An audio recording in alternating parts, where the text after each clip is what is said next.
शंखनाद में आपका स्वागत है। राहुल गांधी की नागरिकता का मामला पूरी तरह से गृह मंत्रालय के पाले में आ गया है। अब गृह मंत्रालय को ही फैसला करना है कि राहुल गांधी के पास कहां की नागरिकता है, उनके पास भारत की नागरिकता रहनी चाहिए या नहीं, या उनकी नागरिकता को लेकर अब क्या फैसला लेना है, कैसे जांच की जानी है।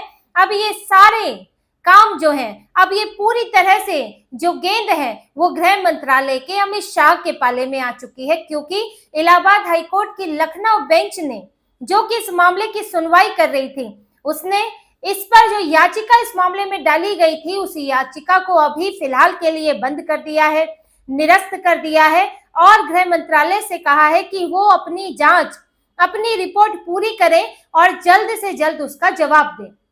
देखिए, इस मामले में राहुल की नागरिकता को लेकर एस विघ्नेश शिशिर ने याचिका डाली थी इलाहाबाद हाईकोर्ट में, जिसमें उन्होंने कहा था कि राहुल गांधी जो है वो ब्रिटेन के नागरिक हैं और या कम से कम वो नागरिक रहे थे जब उन्होंने भारत का चुनाव लड़ा था, भारत में सांसद का चुनाव 2004 में अमेठी से।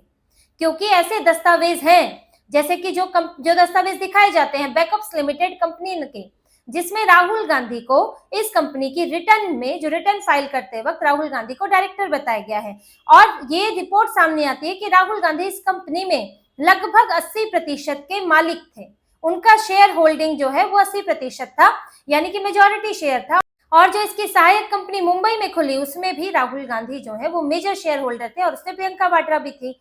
और ये कंपनियां बता रही हैं कि राहुल गांधी जो है वो डायरेक्टर हैं साल 2006 में बैकअप्स लिमिटेड के।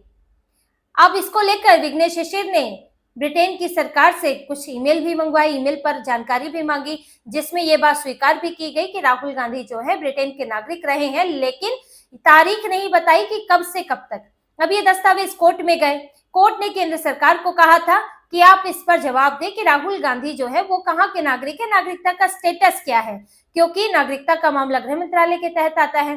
गृह मंत्रालय ने समय मांगा था 1 महीने का, क्योंकि इसके दस्तावेज ब्रिटेन से भी मंगाने हैं। उन्हें 1 महीने का समय दिया, लेकिन फिर भी नहीं हो पाया, तो उन्होंने और समय मांगा, 8 महीने का समय मांग रहे थे, लेकिन कि जो कोर्ट है उन्होंने कहा कि आप 10 दिन के अंदर ही रिपोर्ट फाइल करें, लेकिन रिपोर्ट अब भी फाइल नहीं हो पाई। अब केंद्र सरकार, गृह मंत्रालय की तरफ से कहा गया है, क्योंकि ये 2 देशों के बीच का मामला है, उनकी कम्युनिकेशन का मामला है, यानी कि भारत सरकार के पास सारी अथॉरिटी नहीं है। भारत सरकार ये बता सकती है कि राहुल गांधी भारत के नागरिक अभी है कि नहीं, या भारत के नागरिक वो कब से हैं, बाय बर्थ हैं या बीच में छोड़ी थी या ली थी, लेकिन वो ब्रिटेन के नागरिक साथ में बने या नहीं, ये भारत सरकार नहीं बता सकती है, ब्रिटेन की सरकार ही बता सकती है। और इसके लिए उनसे दस्तावेज मांगे गए हैं, सवाल पूछे गए हैं, लेकिन वो जवाब कब देंगे ये इनके ऊपर निर्भर है, उन्हीं के ऊपर निर्भर है, और हम उनको बार बार इस बारे में याद दिला रहे हैं। गृह मंत्रालय की तरफ से ये जानकारी दी गई है। अब देखिए, ये मामला कुछ ऐसा ही है जैसे कि प्रत्यर्पण का मामला होता है। प्रत्यर्पण में एक लंबा समय लग जाता है तो भारत का ही नागरिक, भारत में अपराध करके भागा होता है, लेकिन फिर भी उसको वापस लाने में कई नियम कानून जो है वो बीच में आते हैं और उनको पूरा करना पड़ता है। अब तहव्वुर राणा का देख लें, हालांकि वो भारत का नागरिक नहीं है, लेकिन वो भारत में बम ब्लास्ट का 26/11 हमले का मास्टरमाइंड है, लेकिन वो जो है उसको भारत लाने में इतने साल लग गए, 2008 से अभी तक, और अब जाकर वो आ पाया है जब भारत सरकार ने, इस वक्त की भारत सरकार ने पूरी कोशिश से उसे वापस लाने के लिए पूरे हर तरह के कदम उठाए, लेकिन फिर भी समय लगा। और अगर विजय माल्या को देखे, नीरव मोदी को देखे, तो अभी भी कोशिश ही हो रही है, लेकिन कई ऐसे जो है कानूनी अड़ंगे होते हैं जिनको पार करना सरकारों के लिए मुश्किल हो जाता है, तो उसमें जो है समय लगता है। इसी तरह से राहुल गांधी की नागरिकता का मामला है कि अब भारत सरकार जो है वो ब्रिटेन की सरकार से पूछ रही है कि क्या राहुल गांधी आपके नागरिक हैं, क्या आपके नागरिक कभी रहे हैं, कब रहे, कब तक, कब जो है उन्होंने नागरिकता छोड़ी। अब ब्रिटेन की सरकार इसका जवाब देगी। अब जब वो जवाब देगी तब भारत सरकार ये तय कर पाएगी कि राहुल गांधी ने क्या किसी नागरिकता के नियम का उल्लंघन किया है, क्या उनके पास दोहरी नागरिकता है। ऐसे में ये काफी निर्भरता जो है वो ब्रिटेन की सरकार के ऊपर हो जाती है। अब इसी को ध्यान में रखते हुए जो इलाहाबाद हाईकोर्ट की लखनऊ बेंच है, उन्होंने ये फैसला किया कि इस मामले को अब कोर्ट में और चलाने का फायदा नहीं है, क्योंकि जब तक रिपोर्ट नहीं आती है तब तक आप सुनवाई पर सुनवाई करेंगे तो कोई फायदा नहीं होगा। केंद्र सरकार कोई टाइम लिमिट बता नहीं पा रही है, वरना तो अगर 2 हफ्ते, 3 हफ्ते, 2 महीने भी कहते तो उसके बाद की डेट रख लेते, लेकिन क्योंकि आना है दस्तावेज ब्रिटेन से तो भारत की सरकार भी कुछ नहीं कह पा रही है। तो ऐसे में कोर्ट ने कहा कि अभी इसे चलाने का फायदा नहीं है, तो इसे अभी निरस्त कर देते हैं। लेकिन एस विघ्नेश शिशिर को कई अधिकार दिए गए हैं, उनकी याचिका खारिज नहीं हुई है, जैसा कि कांग्रेस के नेता इस वक्त कह रहे हैं और बड़ा बीजेपी के ऊपर और बड़े दम भर के जो है आरोप लगा रहे हैं कि देखिए इनको तो हार मिल गई, इनकी याचिका खारिज हो गई। लेकिन देखिए याचिका खारिज नहीं हुई है, एक तरह से अभी उसे कुछ समय के लिए रोक दिया गया है, क्योंकि जब तक के जवाब नहीं आता, क्योंकि तारीखें लगाने का फायदा नहीं है। और एस विघ्नेश शिशिर को जो अधिकार दिए गए हैं वो बहुत मायने रखते हैं। उन्हें ये कहा गया है कि आपको केंद्र सरकार, गृह मंत्रालय जो है, जो भी रिपोर्ट आएगी वो आपको दी जाएगी, क्योंकि आप इसमें याची हैं। तो गृह मंत्रालय को निर्देश दिया गया है कि एस विघ्नेश शिशिर को वो रिपोर्ट दे, और जब रिपोर्ट आ जाए तो एस विघ्नेश शिशिर कभी भी वापस हाईकोर्ट आ सकते हैं इस मामले को लेकर। जो भी उनके पास दस्तावेज होंगे, जो कि सरकार से दस्तावेज मिले होंगे, और कोर्ट में जब हर पक्ष सामने रखने की स्थिति होगी तो वो कभी भी याचिका लेकर दोबारा आ सकते हैं, उनकी याचिका सुनी जाएगी। उनको ये सरकार, कोर्ट की तरफ से ये निर्देश दिया गया है उनके लिए, और उन्हें ये सहूलियत दी गई है कि उनका मामला खत्म नहीं हुआ है, लेकिन जांच होने तक थोड़ा रुका हुआ है। साथ ही केंद्र सरकार को भी ये निर्देश दिया गया है कि एस विघ्नेश शिशिर को रिपोर्ट सौंपे और इस मामले में निर्णय ले। आपको निर्णय लेना होगा और जल्द से जल्द निर्णय ले इस मामले में। ये गृह मंत्रालय की जिम्मेदारी है कि वो राहुल गांधी की नागरिकता पर निर्णय लेकर जानकारी दे, कोर्ट को भी अवगत कराए, एस विघ्नेश शिशिर को भी अवगत कराए इस मामले में। और अगर गृह मंत्रालय ऐसा नहीं करता है तो फिर इसे कोर्ट की अवमानना मानी जाएगी। अब ये बहुत बड़ी बात है, यानी कि गृह मंत्रालय के ऊपर बड़ी जिम्मेदारी है। और एक तरह से इसे हम देखें तो अमित शाह के गृह मंत्रालय के ऊपर ये पूरी छूट दे दी गई है राहुल गांधी की नागरिकता को लेकर, कि आप अब राहुल गांधी की नागरिकता पर आप खुद तय करें। अभी तक था कि कोर्ट में याचिका थी, कोर्ट से कहा जा रहा था कि आप जो है राहुल गांधी की नागरिकता पर फैसला दें, क्योंकि गृह मंत्रालय की तरफ से इन्हें नोटिस भी भेजा गया, पर नोटिस का वो जवाब नहीं देते, और गृह मंत्रालय भी इस पर कोई खास स्पष्टीकरण हमारे सवालों का नहीं दे रहा है। विघ्नेश शिशिर ने भी कोशिश की थी, तो कोर्ट के जरिए रास्ता अपनाया गया कि वो राहुल गांधी की नागरिकता पर जो है वो कोई फैसला सुनाए। अब कोर्ट क्योंकि गृह मंत्रालय के बिना, उसके जवाब के बिना फैसला नहीं दे सकता था, क्योंकि नागरिकता जो है वो सरकार का विषय है, सरकार देखती है, तो ऐसे में उनका जवाब जरूरी था।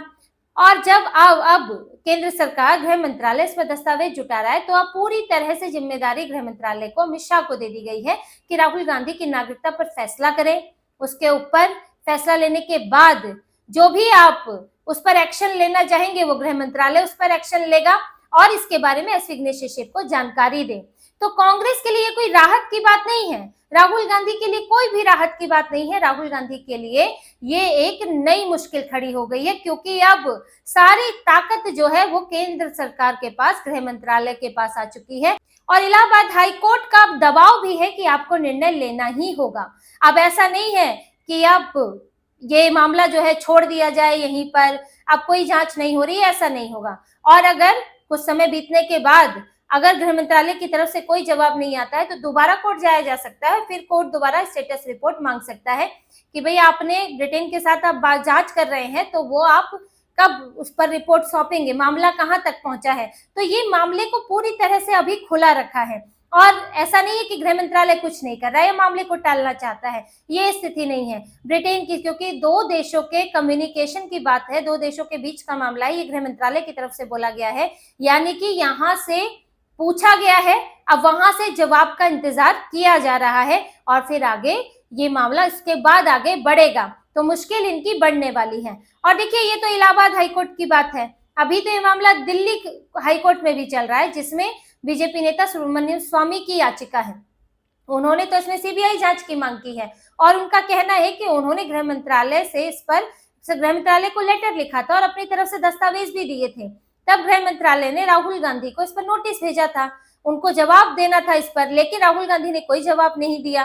तो अब उनका कहना है कि उनको दोबारा नोटिस क्यों नहीं भेजा गया या उन्हें और नोटिस भेजा जाए, इसकी सीबीआई जांच की जाए। तो उनका भी मामला इसी को लेकर है और 28 मई को उस पर सुनवाई होनी है। हालांकि उसकी सुनवाई को कुछ समय के लिए रोका गया था ताकि गृह मंत्रालय का अगर एक बार जवाब यहाँ आ जाता है इलाहाबाद हाईकोर्ट में तो फिर उसको देखते हुए दिल्ली हाईकोर्ट में भी फैसला होगा। लेकिन अब इलाहाबाद हाईकोर्ट का मामला तो कुछ अलग हो गया है, तो अब दिल्ली हाईकोर्ट में क्या होता है देखना होगा। क्या सीबीआई जांच के आदेश दिए जाते हैं या फिर वहां से भी गृह मंत्रालय को पूरी तरह से गृह मंत्रालय के फैसले पर छोड़ा जाता है, ये तो 28 मई को पता चलेगा। लेकिन अभी राहुल गांधी के लिए ये नागरिकता का पिटारा जो है अभी खुलना ही शुरू हुआ है। ये जो सालों साल से टल रहा था, रुका हुआ था, पहले तो कांग्रेस की सरकार थी, इस पर कुछ हो नहीं रहा था, लेकिन अब सरकार भी मजबूर है, कोर्ट का दबाव है और साथ में सरकार को पूरी ताकत भी दे दी गई है कि वो इस मामले पर कोई भी फैसला ले सकती है और उसके बाद आगे जानकारी देगी। और फिर अगर राहुल गांधी अपना कोई पक्ष रखना चाहेंगे, कोर्ट आना चाहेंगे तो वो आएंगे। अभी तक तो कोई बयान नहीं आ रहा था कांग्रेस के नेताओं का, इस मामले पर इतने दिनों से कोर्ट में चल रहा है। लेकिन आज जब याचिका निरस्त हुई है तो कहने आ गए कि देखो जी हमारी तो जीत हो गई, खारिज हो गई, जबकि आपने अभी तक अपना कोई पक्ष रखा ही नहीं कोर्ट में। आप एक पक्ष बनकर गए नहीं, वकीलों की फौज है, एक भी वकील वहां नहीं है, क्योंकि ये तो सोच रहे थे कि जब बेशर्म होकर बैठे रहते हैं, जब बुलाया जाएगा तब जाएंगे, तब तक चुपचाप बैठे रहते हैं। लेकिन जाना तो पड़ेगा। आज जिस तरह से बयान दिया है इसका मतलब है कांग्रेस की नजर तो बनी हुई है और ये तो पॉलिटिकल पोस्चरिंग है कि खारिज हो गई, हमारी जीत हो गई। लेकिन मन में धुक धुक तो चल रहा है कि अब गृह मंत्रालय अमित शाह क्या फैसला लेते हैं और राहुल गांधी की नागरिकता पर क्या नई चीजें वो सामने लाते हैं। तो इसी तरह की और खबरें और विश्लेषण आपके लिए लाते रहेंगे। हमसे जुड़े रहिए, सब्सक्राइब कीजिए, कमेंट कीजिए। बहुत बहुत धन्यवाद। जय श्री राम।